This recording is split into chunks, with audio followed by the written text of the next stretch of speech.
استفاده ثمرناک زمین و گرفتن دوسیه حاصل یکی از هدفهای حکومت جمهوری در سمت تطبیق امنیت غذایی مملکت محسوب می شود. سلام بینندگان گرامی، در برنامه نوبتی برکت این موضوع را با استفاده از اندیشه های عالمان و متخصصان ساحه کشاورزی مملکت پیگیری می کنیم. با ما باشید. کارتوشکا یکی از محصولات سرغذا و نان دوم به حساب رفته در بازار استعمالی همیشه طلبات دارد. برای تامین بازار استعمالی با کارتوشکای محلی امروز خواجگی‌های کارتوشکا پرور مساحت زمین‌های کشت را افزایش داده به این وسیله تا اندازه طلبات بازار استعمالی را تامین می‌کنند، ولی بنا به آمارها تاکنون استحصال کارتوشکا برای اهالی بسنده نیست و از خارج کشور نیز وارد کرده می‌شود. برای تامین روزافزون اهالی با کارتوشکای وطنی خواجگیداران را ضرور است که در کشت تکراری نیز کارتوشکا کشت نمایند. البته کشت تکراری کارتوشکا در زمین‌های آبی باید به راه مانده شود.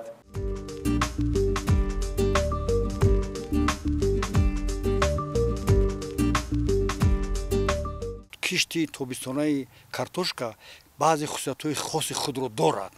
برای چی؟ برای اونی که در این فصل گرم است، هوا خاک هم تفسون است و بسیار دهقانان از سبب رعایت کردن بعضی طلبات ها حاصل خوب به دست نمیارند. یکم طلبات همین است که باید من در اینجا ما تیار کردیم قطعه زمین رو باید جویک کشیده در قطارها یا در جویک‌ها آب مانده شود یک روز یا دو روز پیش و کارتوشکایی که ما میشنونیم و باید حتما کمی نیشک داشته باشد. من نیشکش دیدم من بیرون شدم. وقتی که آب ما محکم میکنیم و کارتوشکا نشون میکنیم خوب میشود که دهقانان در ساعت 5 بگاهی یا سحری بر وقت کارتوشکا را کشیدند، چون که در گرمی اونقدر نتیجه خوب نمیتید. قطارهایی که دین یا اگر روز پیش آب داده شده بود ما وقتی که کارتوشکا را شونر سر میکنیم اول نوری اموفوس یا نیترو اموفوس با صرف در یک هکتار 5 و 60 کیلوگرم در باین جویک‌ها ریخته، بعد از این لونده‌های تخمی کارتوشکا را گرفته در مسافه 20-22 سانتی متر مانده آنها را زیر خاک میگذارند. انا که من این کارتوشکای تخمی که علاقه حاصل پرسال هستند چشمکاشون بسیار خوب است. لونده‌های تخمی رو در بین جویک در همون جایی که ما دوروی اموفوس رو زیر کردیم در مسافه 20-25 تا 25 سانتی متر جای میکنیم و بعد از این ما آیسته کلند گرفته از همین خاک اینم نرم هست آنها رو میپوشونیم. در فصل تابستان در بالای لونده کارتوشکا باید 15-17 سانتی متر خاک باشد.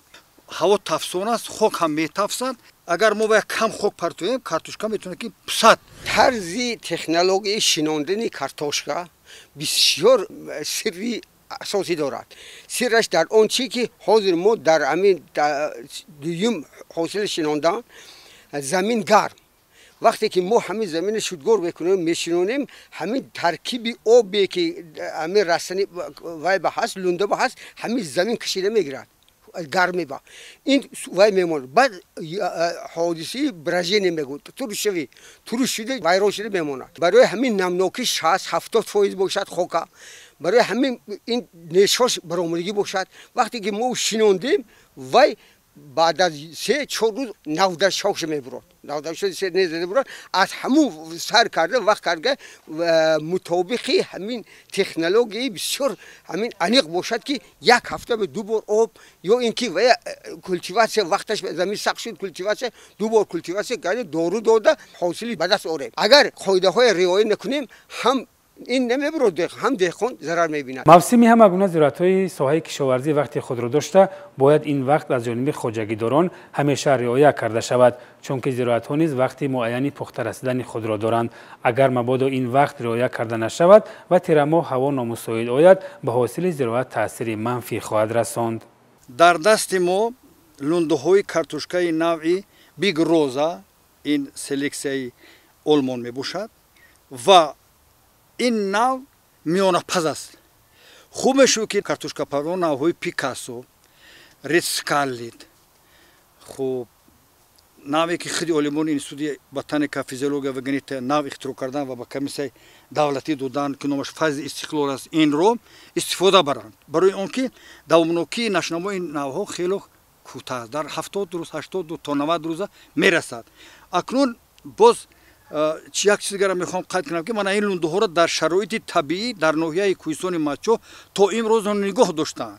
яке аз роҳҳои дар оянда таъмин кардани картошкаи тухмӣ дар минтақаи кӯҳистони мачо парвариш карда дар моҳи июл оварда бозори махсус дар ҷумҳурии тобистон ба мо таъсис диҳем ва деҳқонон ин тараф он тараф сарсон нашаванду бо як дили гарму бо як дили бо умед ҳамин тухмиро гирифта шунанд. мана ин чашмакони умед дар ҳар як қадамаш дар шароити табиӣ бе қувваи барқ бе ягон сарфи зоитӣ ҳамино дар шароити ҳамун амборхонаҳои хурдашон нигоҳ доштанд то имрӯз. бинобар ҳамин мана биед 5 та 6 та 7 та чашмак дорад ва ин шоҳиди он аст ки нишон медиҳад ки аз ин лундаҳо ҳосили хуб як гектар каме дар водии вахш 25-30 тонн ҳосилро ба даст овардан мумкин аст. картошкае ки мо ино бировардем файзи истиқлол бисёр картошкаи муҳлатнокиш бисёр мобайни бинобар ҳамин то ҳамин гармии 27 дараҷа қобилияти сабзишаш бисёр наст. аз ин гузрад ҳодисаи фотосинтез намерад. бинобар ҳамин дошта мешавад ҳосилнокӣ кам метиҳад. барои ҳамин аз вобаста ба ҳамин сортҳош یا نوها همین نوها انتخاب کردن در کار که وای پیشپزک باشد همین با گرمی تاباور باشد. مثلا سورت کارتوشکی تاجیکستان حاضر در گوجان نباشد بسیار با گرمی تاباور بسیار وای ریشی بسیار نقض دارد بقوت دارد همین تیز گرفته همین حاصل به وایش میرساند. بنابر همین با همین شرایط مطابق کردن همین سورت ها اساسی علمی بیولوژی. барои ба даст овардани ҳосили фаровони картошка тухмӣ нақши асосӣ дошта хоҷагидоронро зарур аст ки вобаста ба иқлим ва минтақабоб шудани картошка онро кишту парвариш намоянд. коркарди хок ва омода намудани замин барои кишту парвариши картошка муҳим шуморида мешавад. ин раванд имкон фароҳам меорад ки бо риояи дурусти агротехникаи парвариш хоҷагидорон ҳосили фаровон ба даст биёранд. дар ҷумҳурии тоҷикистон кишти тобистонаи картошка аз 25 июл сар шуда то 15 сентябр метавонад дар водии вахш дар водии кулоб дар водии ҳисор давом ёбад. инчунин дар баъзе ноҳияҳои водигии вилояти суғд. бинобар ҳамин хуб мешуд ки картошкаро агар аз лунда шинонем то 1 сентябрро шинонда гирифтан дар кор аст. аммо вақте ки мо бо воситаи парварданеро мешинонем мо ки парварда тиёр мекунем пеш аз шинонану баъд дар замин мегзаронем мешинонем ин то 15 сентябрро метавонад давом кунад дар водии вахш дар водии кулоб дар водии ҳисор чунки расани аллакай тайёр аст ва барои расидани ҳосилаш имконият дорад. аз ин лиҳоз муҳлати кишти картошка дар фасли тобистон ниҳоят муҳим аст. дуюм интихоби навъҳоро чӣ хеле гуфтем беҳад муҳим аст ва тайёр кардани хок аз ҳама муҳимтар аст. пас аз кишти картошка ва сабзиши ниҳолҳо бояд ки агротехникаи парвариш мувофиқи меъёр ба роҳ монда шавад. бинобар гармии ҳавои тобистон ва обталаб шудани зироат ва кам шудани намии байни ҷӯякҳо ба сабзишу нумӯи ниҳолҳо таъсири манфӣ хоҳад расонд. аз ин хотир меъёри обмонӣ дар ҳавои гарми тобистон бояд риоя карда шавад. баъди кишта гузаронидан мо бояд як рӯз баъд ду рӯз баъд як оби сабук диҳем ки нам напарад ва дарозии хатҳо бояд 30 сантиметр то 40 метр бошанд. барои он ки агар чӣ қадаре мо дароз бунем ҳам қадар об додан вай мушкил аст оби давон додан кард. баъде ки картошка ҳамаш баромад мо ба коркарди якуми байни хатҳоро сар мекунем ғизодиҳии якумро баъди 10-15 рӯзи баромадани картошка метиҳем ё амяши 3 литра ё карбамид мачавина мегӯям вайро мо дар як гета тахминан 50-60 килограмм то 70 килограмм метавонанд деҳқонон инчунин боз ба вайни ҷако пошанд дар назир ҳастанд ё ва онро хокаш кунанд. аммо ба воситаи механизмҳои масалан дар майдон як гектар яким гектар албатта воситаи култиваторҳо дорро мекунанд ва чизи нозиктарини картошкаи тобистона ҳамин об аст. яъне намнокӣ дар байни ҷӯякҳо бояд аз 50-60-70 фоиз зоид бошад на кам. дар ин ҳолат мо ҳосили картошкаи хуб ба даст орда метавонем. мумкин 8 маротиба мумкин ки 10 маротиба оби давони ҳамин картошка бояд гузаронда шавад. аз рӯзе ки картошки кишти такрориро ба замин ниҳодем албатта зарурати об додан зарур аст. зеро об додани замин манбаи асосии захираи намиро афзун мегардонад ва обтиҳӣ то давраи баромадан дар ҳар як 5 рӯз як маротиба дар 10 рӯз 2 маротиба 3 маротиба агар зарурати дар ҷое ки бештар об бухоршавӣ бисёр аст то 3 маротиба об додан дар кор аст. дар ҳамин муҳлат агар пайдошавии мухчаҳо дар лундаҳо пайдо шид.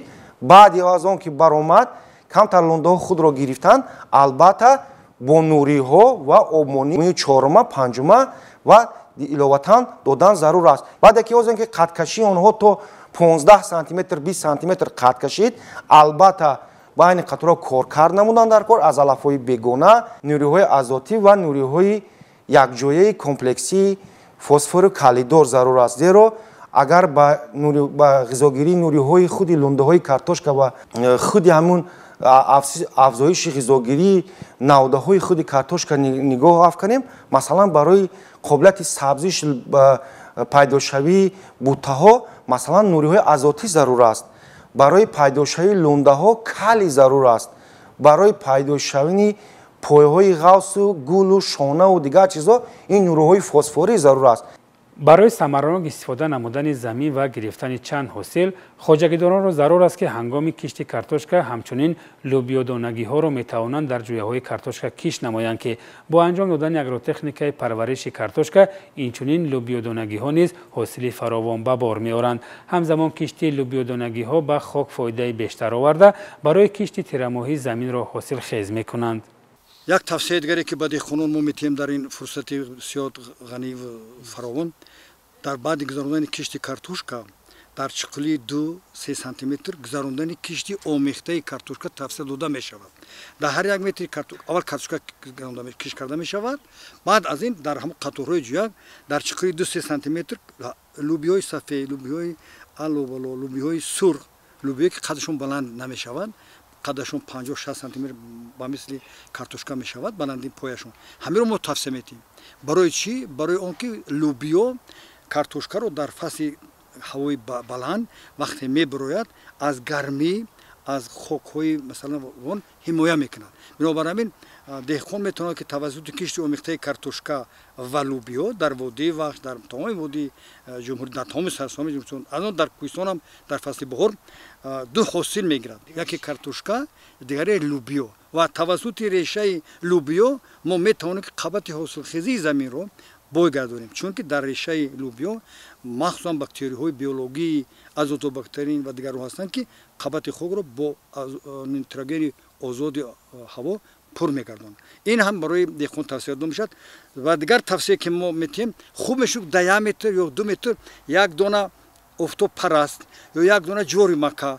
агар вақте мо офтобпараст ва ҷувори макаро тавсия додем, хуб мешуд ки лӯбиҳои печакро ёканд дар ҳамон ҷое ки масалан офтобпараст ё ҷувори мака киш карда мешавад, диаметраш як дона бас аст. ҳам лӯби дар поша дарози печидагӣ ва ҳам офтобпараст ё ҷувори мака. мо тавассути ин кор метавонем ки якбора 3 ҳосил аз як замин бардорем ва боз ҳам барои рӯзгузаронии мардуми водии ҷумҳуриямон кӯмак расонем. кишти такрории картошка ки ба мавсими гармои тобистон рост меояд, агротехникаи парвариш хеле нозук буда, хоҷагидоронро зарур аст ки ба тавсияҳои олимону мутахассисони соҳаи картошкапарварии мамлакат таваҷҷӯҳи махсус зоҳир намоянд. дар асоси илмӣ ба роҳ монда шавад.